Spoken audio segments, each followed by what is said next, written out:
Peut-on réellement courir moins pour courir mieux? Si vous n'en êtes pas convaincu, restez bien connectés parce que c'est ce qu'on va voir tout de suite dans cette vidéo. C'est parti!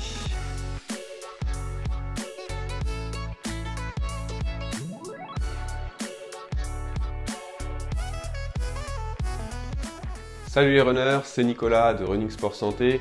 On se retrouve dans cette nouvelle vidéo pour parler de l'entraînement croisé. Est-ce qu'on peut vraiment courir moins pour courir mieux? Je suis entièrement convaincu que oui, et je vous en donne tout de suite les raisons. Il est quand même important de préciser que pour progresser en course à pied, il faut quand même courir. T'as quand même pas cru que t'allais devenir Kylian Jornet en faisant du tricot. Il faut courir et il faut courir régulièrement. Il faut aussi insérer de la progressivité dans son entraînement pour éviter toute phase de surmenage. Donc ça, évidemment, c'est indispensable. En revanche, est-ce que devenir un accro du volume en course à pied va faire de moi un meilleur coureur? Et bien là, on a deux courants de pensée qui vont un petit peu s'opposer. On a les adeptes de ce qu'on appelle le LSD, le Long Slow Distance, qui vont avoir des volumes d'entraînement très importants avec des périodes d'intensité qui sont très faibles. On peut citer par exemple Lucas Papi ou Antoine Guillon qui sont des adeptes de ce modèle d'entraînement. Et c'est pas pour ça que c'est des peintres en course à pied, hein. Mais le problème de ce type d'entraînement, c'est qu'il est extrêmement chronophage et qu'il peut devenir aussi très coûteux énergétiquement si vous n'avez pas un organisme qui est pleinement adapté. Lors de ma rencontre avec Lucas Papi, on parlait justement de ce type d'entraînement. Et vraiment, ce qu'il faut retenir, c'est que dans son cas, à lui, c'est quelque chose qu'il fait depuis des années et des années d'entraînement comme ça et d'adaptation lui permettent aujourd'hui d'avoir un tel volume d'entraînement et de course. Personnellement, ayant un emploi du temps professionnel vraiment bien rempli, comme beaucoup d'entre vous je suppose, j'ai dû trouver une solution pour compenser un petit peu ce volume d'entraînement en course à pied. Et donc c'est comme ça que je suis venu à intégrer de l'entraînement croisé dans ma pratique de course à pied, dans ma pratique de trail running. Le premier point que je vais aborder pour parler de l'entraînement croisé, c'est la partie renforcement musculaire. Aujourd'hui, ça y est, c'est quand même assez bien acquis que le renforcement musculaire peut apporter une nette plus-value aux coureurs. Dans le renforcement musculaire, on va parler dans un premier temps de la préparation physique générale, la PPG. C'est quelque chose qu'on va pouvoir intégrer plutôt en début de saison, en début de cycle pour nous créer une bonne base solide. Elle va nous permettre de développer toutes les qualités de base. C'est un travail qui va se faire sur le corps entier, donc vous allez pouvoir travailler aussi bien vos membres supérieurs, vos membres inférieurs et la stabilité de votre tronc, ce qui va vous préparer à aller chercher dans un second temps un développement plus spécifique qu'on aborde juste après. Ce travail de fond va vous permettre de faire de la prévention au niveau des blessures, va vous permettre d'avoir une amélioration de vos performances. On sait aussi que ça va vous amener à plus de longévité dans votre discipline. Cela va augmenter la résistance de vos tissus au micro-traumatisme. Ça va permettre de briser la monotonie. Et enfin, cela repoussera sans doute votre niveau de fatigue d'un point de vue général. La préparation physique spécifique intervient généralement dans un second temps et va vous permettre de développer les compétences spécifiques à votre discipline. Donc si on prend par exemple la course à pied, dans la préparation physique spécifique, on va retrouver notamment le travail excentrique des membres inférieurs, puisque tout ce travail freinateur est quelque chose de très retrouvé, notamment dans les descentes. On va retrouver des exercices de cadence gestuelle, on va retrouver des exercices de saut et de pliométrie, et vraiment peut-être qu'on va se concentrer un petit peu plus sur la stabilité du tronc et le renforcement des membres inférieurs. Parlons maintenant des autres activités de transfert. Au final, c'est quoi l'entraînement croisé? C'est pas juste faire des croix sur un stade de foot, hein. L'entraînement croisé, en fait, c'est travailler des compétences spécifiques de sa discipline qu'on peut retrouver, qu'on peut transférer à un autre sport. Je m'explique tout de suite en vous donnant des exemples précis. On va choisir le vélo. Et pour commencer, le vélo de route. Le vélo de route, c'est un excellent moyen de travailler ses compétences aérobie, de travailler sa capacité aérobie. Ça va nous permettre d'avoir des efforts de longue durée à une intensité qu'on peut moduler assez facilement. En revanche, ça va nous permettre d'avoir une activité qui va être beaucoup moins traumatisante d'un point de vue musculaire et tendineux puisqu'on est sur une activité, sur un sport porté.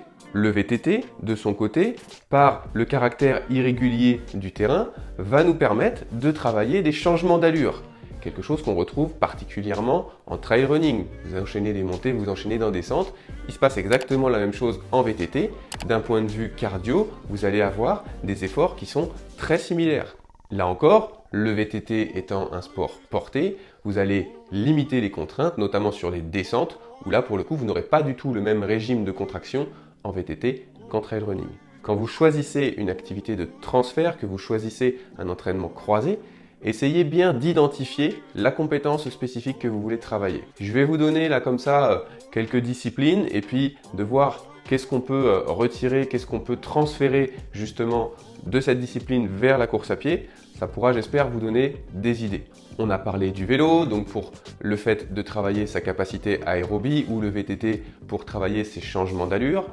Ils ont l'avantage d'être des sports portés et donc vont réduire les traumatismes musculaires qu'on aurait eu en course à pied. Il est aussi beaucoup plus facile d'aller effectuer des efforts de 2, 3, 4, 5 heures à vélo qu'en course à pied. En termes de récupération, ça va permettre d'optimiser les délais. Comme autre sport porté, on retrouve également la natation qui peut avoir pour intérêt de vous faire travailler votre capacité respiratoire, vous apprendre à respirer, et ça c'est quelque chose qui peut être transférable à la course à pied. On a aussi beaucoup de sports d'hiver, donc on va parler évidemment du ski de fond, du skating, qui sont des activités portées qui vont, comme le vélo, nous permettre d'avoir des efforts d'assez longue durée sans les traumatismes d'impact. On voit d'ailleurs que beaucoup de coureurs, beaucoup de trailers coupent complètement leurs activités en course à pied pendant l'hiver au profit d'une saison sur les skis, que ce soit en ski de fond, skating ou en ski de rando. Le ski de rando qui est une activité en plein essor, notamment cette année, une activité qui a été boostée par le fait que les remontées mécaniques aient été fermées. Et il y a pas mal d'études qui montrent d'ailleurs que le ski de rando serait une des activités les plus transférables, une des activités qui se rapproche le plus des caractéristiques du trail running. Une autre activité qui se rapproche beaucoup et qu'on n'entend pas forcément parler, c'est la course d'orientation. Par rapport au fait qu'on soit dans un milieu très irrégulier, où on sorte un petit peu des sentiers battus, va vraiment nous permettre de travailler notre technique de course. Donc là, pour le trail, c'est vraiment une discipline qui peut être très intéressante, très complémentaire. On l'a d'ailleurs très bien vu l'année dernière avec les excellents résultats de Fred Tranchant qui vient de la course d'orientation. Il y a évidemment tout un tas de disciplines qui peuvent être utilisées comme entraînement croisé. À partir du moment où vous y trouvez un intérêt transférable à votre pratique de course à pied, c'est tout à fait intéressant. On peut parler de la marche nordique pour la bonne utilisation des bâtons. On peut parler du yoga, du pilate pour des capacités de concentration, de respiration, de gainage. En parlant de gainage, on peut aussi citer par exemple l'escalade, l'alpinisme, l'utilisation de la slackline. Enfin, il y a tout un tas d'activités qu'on peut faire autour de notre pratique de course à pied qui va nous permettre de développer des compétences bien spécifiques qu'on pourra utiliser derrière en course à pied. Donc, développer ces capacités spécifiques, c'est pour moi un des 3 points vraiment intéressants dans la mise en place des activités croisées, des activités de transfert. Le deuxième point, à mon sens, vraiment pertinent, c'est que ça va vous permettre de rompre avec la monotonie. Fini ces longues sorties répétitives où on répète toujours le même tracé, toujours la même durée. Vous allez pouvoir changer d'activité régulièrement et ça, d'un point de vue psychologique, c'est quand même hyper intéressant. Vous allez pouvoir maintenir un niveau de plaisir à l'entraînement qui sera très important et ça, c'est un facteur indispensable à la progression et à la performance. Enfin, le dernier point extrêmement positif pour moi dans la mise en place d'un entraînement croisé, c'est que vous allez pouvoir, presque sans vous en rendre compte, augmenter votre volume d'entraînement. Grâce à des activités portées, grâce à des activités moins coûteuses en énergie, vous allez pouvoir accumuler un nombre d'heures d'entraînement beaucoup plus important. Et là, c'est donc assez facile de faire le lien entre je m'entraîne plus, donc je progresse, donc je performe davantage. Voilà, donc on arrive sur la fin de cette vidéo. J'espère que ces quelques explications autour de l'entraînement croisé vous auront aidé, vous auront peut-être convaincu de l'intégrer. En tout cas, pour moi, c'est vraiment quelque chose d'hyper intéressant et que je pratique vraiment tout au long de l'année. Si je devais résumer cette vidéo en quelques mots, dans un premier temps, pour progresser, pour performer en course à pied, il ne faut pas oublier de courir parce que plus vous allez courir, plus votre volume d'entraînement en course à pied va être important, plus vous allez être adapté aux contraintes spécifiques de la course à pied, plus votre technique de course, plus votre économie de course va être meilleure. Donc, il faut courir, c'est indispensable. Et pour faire ça correctement, n'oubliez pas d'avoir toujours de la progressivité dans l'exposition aux contraintes et d'avoir surtout de la régularité dans les stimulations. Je l'ai déjà dit dans plusieurs vidéos, la plupart des pathologies du coureur sont liées à un mauvais dosage, à une mauvaise gestion de l'entraînement.